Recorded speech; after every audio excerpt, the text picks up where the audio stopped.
Sindhi women.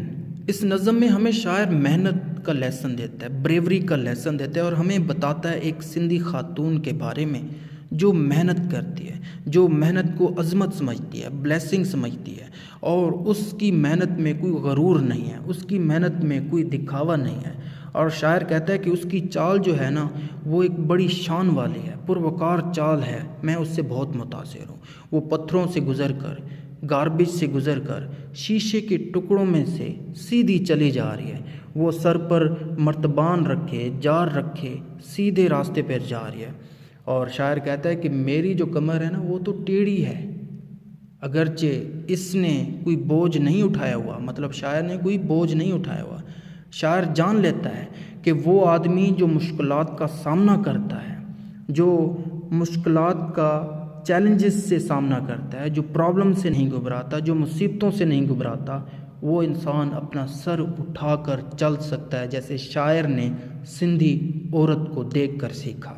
अब इसमें शायर क्या कहता है मज़ीद हम देखेंगे। कहता है बेयर फुट थ्रू द बाज़ार, बिना चप्पल के बाज़ार में से गुज़रते हुए, एंड विन द सेम अंडुलेंट, अंडुलेंट मतलब लहराते हुए, ग्रेस बावकार, और इसी अंदाज से लहराते हुए, एक अच्छे अंदाज से चलते हुए, as the cloth blown back from her face, जैसे कि इसके चेहरे से उड़ता हुआ आंचल, कपड़ा पीछे लहराता है।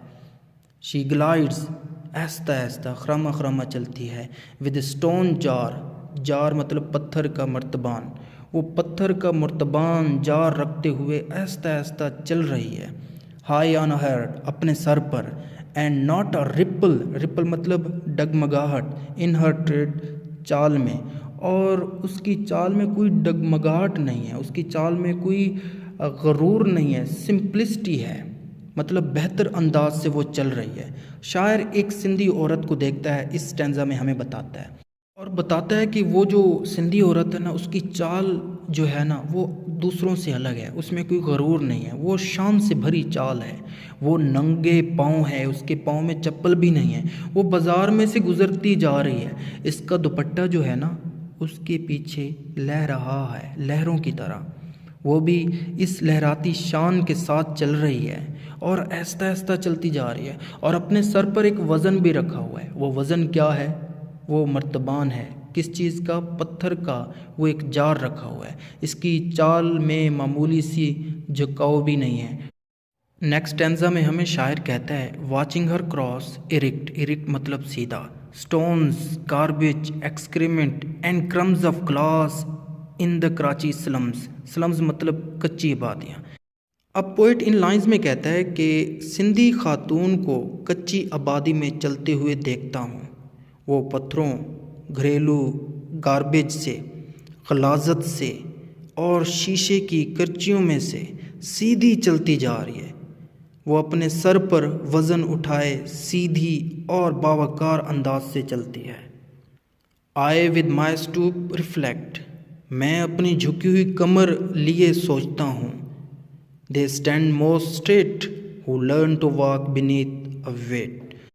पोइट इन लाइंस में कहता है कि वो लोग एक अच्छे अंदाज से खड़े होते हैं, बावकार अंदाज से खड़े होते हैं, जो जिम्मेदारियाँ, जो रिस्पॉन्सिबिलिटी का बोझ उठाकर चलना सीख लेते हैं। अब इन लाइंस में हम देखें तो हमें शायर एक खातून के मुतालिक बताते हैं जो एक आम सी कच्ची आबादी से चलते हुए जा रही है और उसे ये गार्बेज, ये घरेलू गंद, गलाजत, ये शीशे की किरचियों से वो नहीं डरती, क्योंकि रास्ते में जिस मंजिल पे हम चलेंगे ना आसपास ये गंद होगा। अगर हम इस चीज़ों को, हर एक मंजिल पे ना मुश्किलात होती है, अगर इन मुश्किलात को देखकर हम पीछे हट गए तो हम कैसे अपनी मंजिल तक पहुंचेंगे। शायर कहता है कि अगर हम कामयाब इंसान बनना चाहते हैं तो ऐसी मजबूरियां, ऐसी गलाजतों को नज़रअंदाज करके अपनी मंजिल तक, अपने एम को फोकस कर कर वहाँ तक हमें जाना चाहिए। ऐसी सिंधी खातून की कहानी बताकर हमें इंस्पायर करते हैं कि ये जो औरत है ना ये मुश्किलात से लड़कर, क्योंकि कराची स्लम्स एरिया में बहुत सारी गंदगी है, शायर कहता है कि इन गंदगियों से ये लड़कर हार्ड वर्किंग वुमेन बनकर हमें ये बता रही है کہ مشکل اگر کچھ ہے نا وہ ہمارے مائنڈ میں ہے. اگر کچھ ہم آسان بناتے ہیں نا، کچھ ایزی کر کے اپنے لیے بناتے ہیں تو وہ بھی ہمارا مائنڈ بنا سکتا ہے اور کوئی نہیں بنا سکتا. وہ ہماری ہمت بنا سکتی ہے اور کوئی نہیں بنا سکتا. اگر کوئی چیز ہمیں بہادری دے سکتی ہے نا مشکلات کو لڑنے کے لیے، مشکلات کا سامنا کرنے کے لیے، وہ ہمارا مائنڈ اور ہارٹ ہے جو ہمیں یہ طاقت دیتا ہے اور مشکلات کا سامنے کرنے کی ہمت دیتا ہے اور ہمیں سر اٹھا کر چلنا سکھاتا ہے ہمارا مائنڈ اور ہمارا ہارٹ. اسی کے ساتھ یہ پویم ختم ہوتی ہے. امید کرتا ہوں آپ کو پسند آئی ہے تو لائک کیجیے گا، سبسکرائب کیجیے گا، دوستوں کے ساتھ لازمی شیئر کیجیے. Thank you for watching this.